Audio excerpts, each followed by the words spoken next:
Your number one asset. Someone can build me up and get me to the next phase of my business quicker. We are revealing something that we have never shared online before, and this is exactly what we would do if we were starting our coaching business from scratch.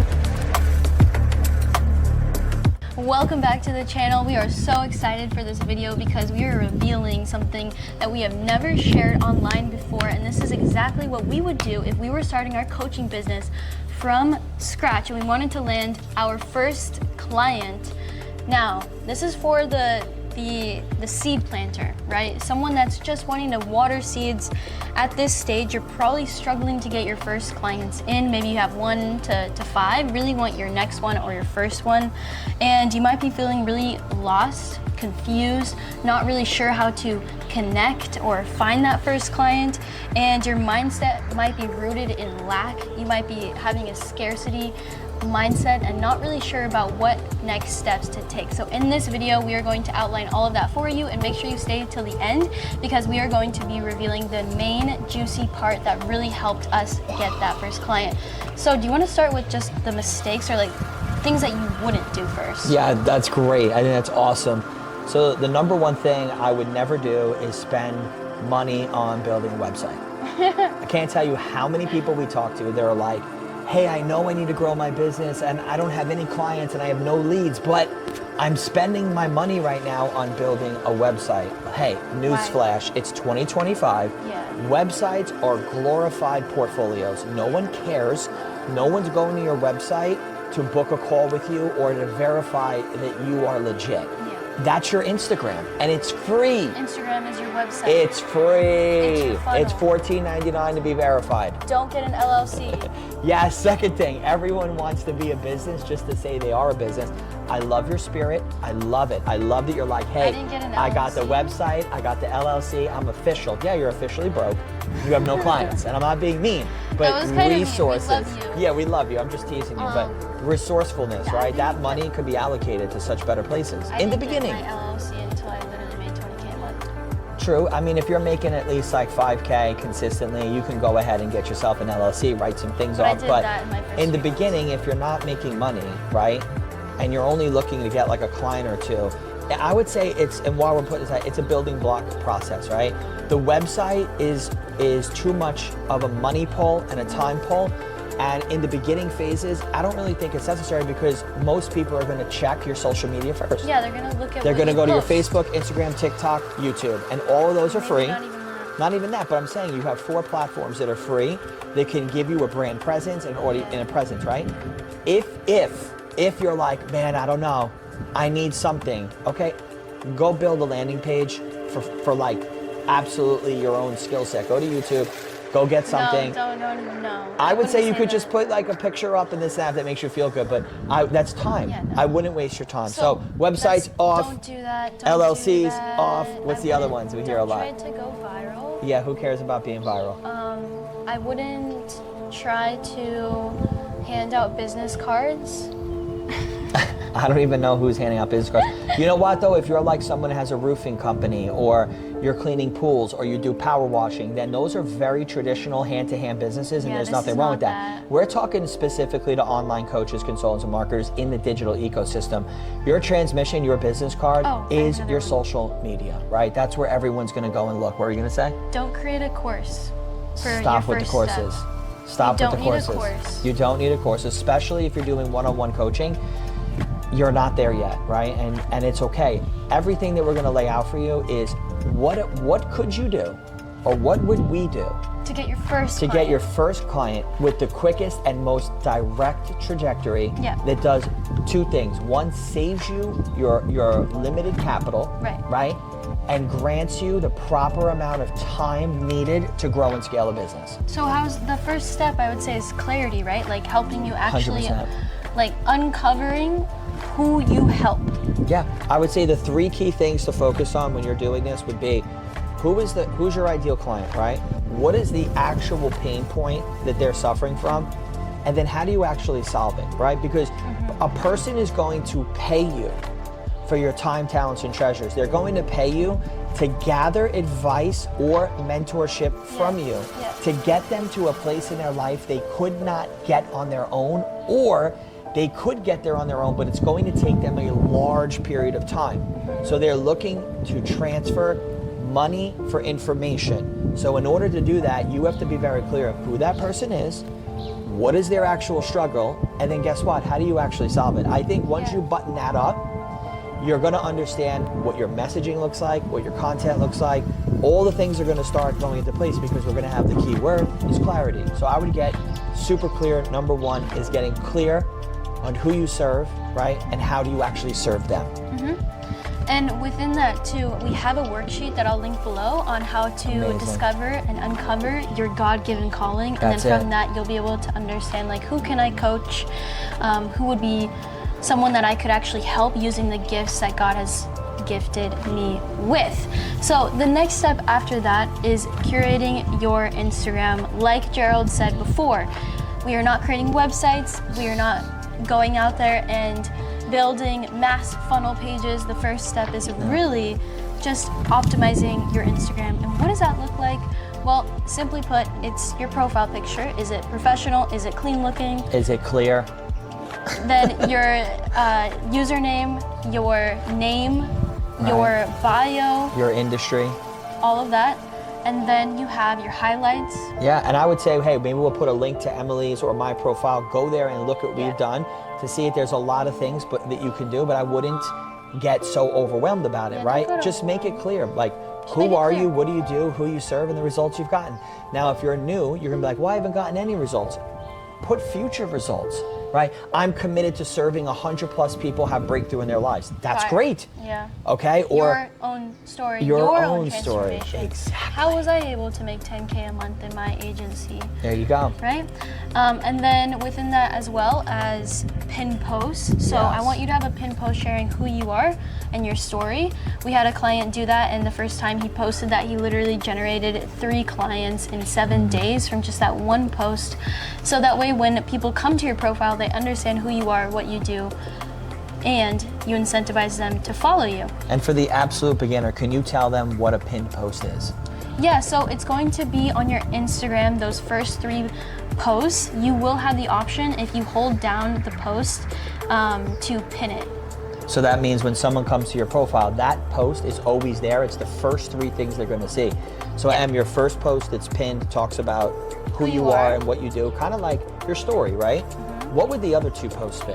Yeah, so you can do one on your client results, your own transformation, maybe like a before and after photo showing like where you once were 2 years ago and then where you are now, and that So if you didn't evolution. have clients, you can use your own personal transformation and why you are valuable to coach someone else. That's awesome. Keep going. Yep, and then within the caption as well, I would just share like the journey that you went on and your unique mechanism to how you're going to help people on their own journey, and then put a CTA to DM you so you can get inbound interest into your DMs. Amazing. And then the third post, this post can just be value. Like we're educating our audience, so when they come to our page, and we give them an incentive to want to follow because they're getting value from the time that they're spending with us. Amazing. Dude, that's super cool. So the first thing is clarity in and around who you serve, right? The problem that you solve with your client, right? And how you actually do it. That's awesome. And then the next thing is optimization of your Instagram. We talked about the bio and the first 3 pictures. So now we got clarity and we have vision inside our digital website, which is really your Instagram. Now the third thing that I would personally do, Emily would do, right, is for the next 30 days, I would make sure that I'm posting content consistently, not one post Monday, okay, I got to it Wednesday, yeah, I did a story on Thursday. That's not gonna work. 30 days of consistent content. I would be posting more than just once a day, but if you are at the bare beginning of your business, that's all you commit to. 30 consistent posts and at least 3 to 4 slides, which we call like the tiles inside of your stories. I would not be looking at the likes, the hearts, or the numbers until the end of the 30 days. At the end of the 30 days, we can look at the data on the highest performing reels, posts, carousels, things that you put out, and you'll start understanding what your audience that you're cultivating is actually looking for. Maybe they like the static posts more than you talking. Great, let's double down on static posts. Maybe they're like, I don't want to see the quotes. I don't care about the quotes. I want to hear you talking. So guess what? Get the camera shy out of your mind and give the people what they want, and start speaking, right? What you do more valuable in that form of content. That would start building traction. And once you have the traction, the engagement is what we're really looking for. The comments, the likes, you could start reaching out to these people, right? I think a big part of what people have hesitation in doing is talking and sharing about what you offer. Yeah, it's so simple though. We just need to grab the attention. Yes. And then we need to have conversation and get them onto a call. I think like a misconception too is people are like, well, I've done the 100 cold DMs. Okay, but let's just break that down for a second. If someone was sending 100 cold DMs and I get that DM, what are you actually saying, number one, in that cold DM, right? So that's important. Now the person receiving it, what do you think they're gonna do first? They're immediately gonna touch your name and they're gonna go to your profile. If your content is not congruent with what you're saying, if your content's not consistent, okay, meaning you have a lot of valuable content, they are not going to take you seriously. Now guess what? You do it. You watching this video right now, you do it, I do it, she does it. When someone DMs us, hey, what's up? I could help you with your business. Already it's a bad DM because it's selling out the gate, right? There's no communication. But if I get a DM saying, hey, I just went to your profile, I saw the post you were doing. Man, I really like what you're promoting. This is awesome.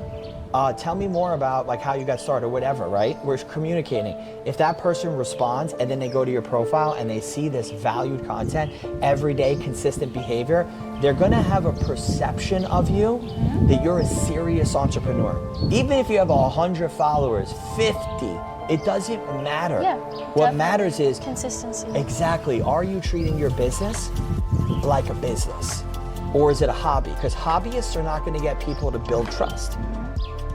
And a lot of times people are sitting on golden eggs. Yeah, it's golden eggs. They're getting attention, they're creating the content, but then they're like, I don't know what to do next, I'm frozen, I'm like a penguin and I just don't know what's the next step to take.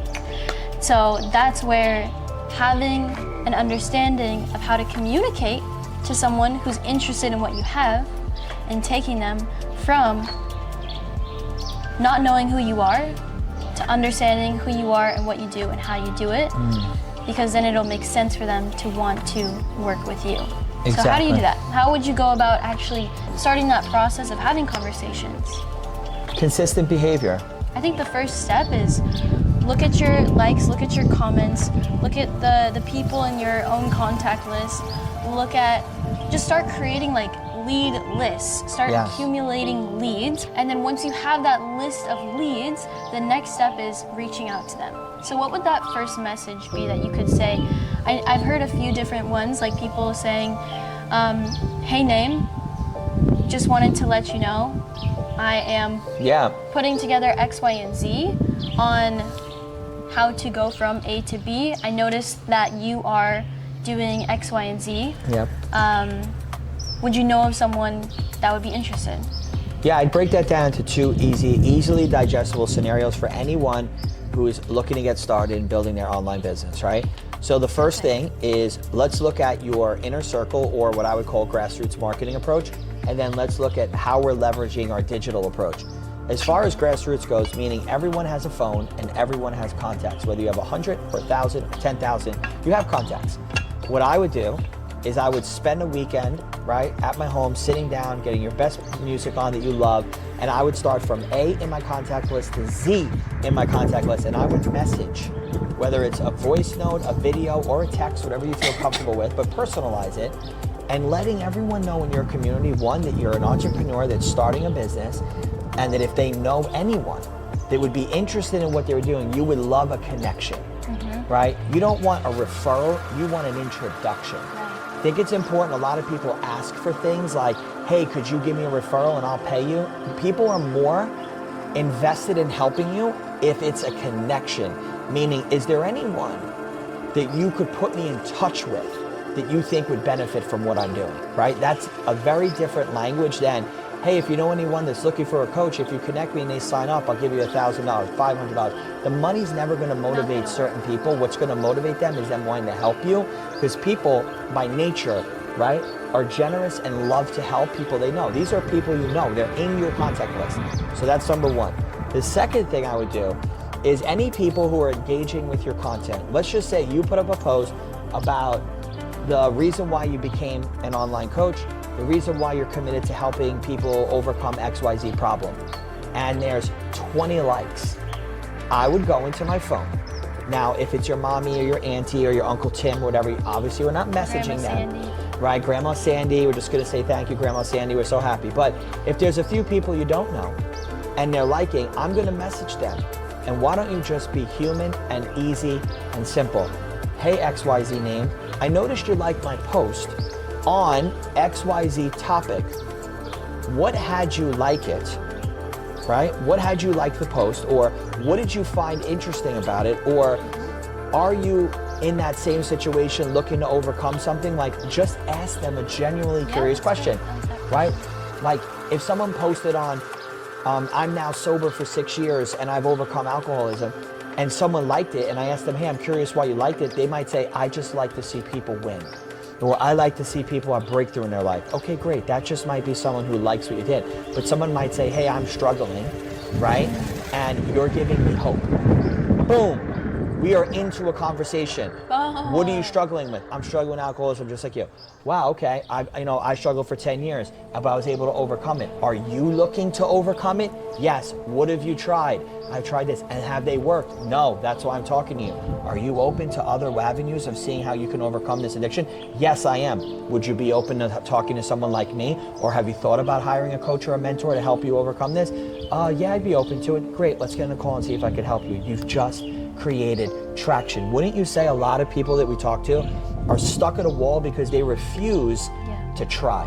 They refuse to do this, and they're coming from a place of need and want rather than a place of service and impact. Right. That's the game changer. That's the game changer. When you hop on a call with someone, you're not there to just like try and take from them or try and get their money. Really, we're coming onto that call to want to serve people. Amen. We're saying, how can I be a vessel that God can use so that I can help this person and we can serve them the way that maybe God has served me. Yes. And then from that point on, like, it's all about sales. It's all about understanding how to 100%. have those conversations and move through potential objections that you might be getting on those calls. Now, if you are just starting out as a coach, would you charge high ticket? That's a big question. You know, I never want to tell anyone no, but what I would say is this. I think you grow into the value that you give. If you're a new coach just starting out, I don't think there's anything shameful about pricing yourself right into an area where you believe is the value you could deliver. Like, if I'm gonna charge someone, or we're gonna charge someone $20K, we have to deliver $20K plus of value. 10x the value. Time and commitment, exactly. So I look at that like, can I do that? Honestly, when I had my first ever coaching client, she paid me $5,500. She made 30K, or she made 10K in her first 30 days, and then she made 6 figures, and then she went on to make 30K in a month. Amazing. Her only payment to me, because she got grandfathered in, was $5,500. Yeah, but you got the confidence. Had I known at the time that, she would have gotten those results, I might have charged more, but you grow and learn. But you grow and you learn, and that was an amazing case study. And I think from your first clients, you're gonna get a lot of understanding, you're gonna have a lot of learning on how to properly deliver, and also they might be working with you, they're helping you because you're gonna be working out kinks in your own product and your own delivery and fulfillment. So maybe giving them, just like not charging like 10K out the bat, I would say. I would say don't get lost in the sauce that everyone says that they're a 6-figure coach, a 10K coach. I think those numbers are obtainable and they're great, but can you start at a baseline and grow into that? Like, can you get people results, have a proven system, and actually know that what you deliver works, and then you grow into the value? Right.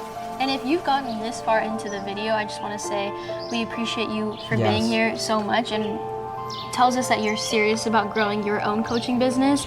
We don't take that lightly. We really honor and respect someone who wants to step into this path of coaching, because from what you might hear, it's not the easiest job in the world, but it is very, very fulfilling. Amen. So if someone is wanting to take next steps on growing their coaching business, what would you say is a great first step? I would say handle the first 3 things we did, have some data, and then immediately, if I'm doing this over from ground zero, I'm immediately getting into a community that's aligned with my values, that have people that are all looking to receive the same kind of goal, meaning they're all hunting down the same thing, which is growing a business that they feel good, that's rooted in faith, that they're aligned with their principles and values and mission, right? And I would get into that community and I would immediately invest into a coach or mentor. And the reason why I say that is simple. Time is your #1 asset, okay? If someone can build me up and get me to the next phase of my business quicker, smarter, and more efficient, and keep me at a minimal investment in my capital, I want to do that, rather than you going to try to do it on your own. And I never tell people, no, you can't get there on your own. Yes, you can, but what you're going to do in a year, we could do in 16 weeks. And then you're going to go off on your own until you hit your next level, and then you're going to level up. I believe investing in mentors and coaches is extremely important, because there are people that are smarter than you, that have done more than you, right? And they're willing to show you how to do it. And that's exactly what I do. And community is so important, because being an entrepreneur is lonely, it's hard, and they don't show you what goes on behind the camera and all the things you deal with, your finances, your struggles, your emotions, your time, the content, the things that flop, the things that don't flop, all these things. You want to be rooted with people that can edify you and help you through these hardships in growing a business. And I would say right now, like, we are taking on clients, but they're clients who have already gotten some traction. So if you're watching this video, I would say the next step would be to join our school community below. We are actually working on some offers here in Tulum to allow more people who are at this beginner stage to get their first client in the door. And so if you join our school, you'll be the first person to have access to that offer. So really excited for you guys. Hope you enjoyed this video, and we'll see you in the next one.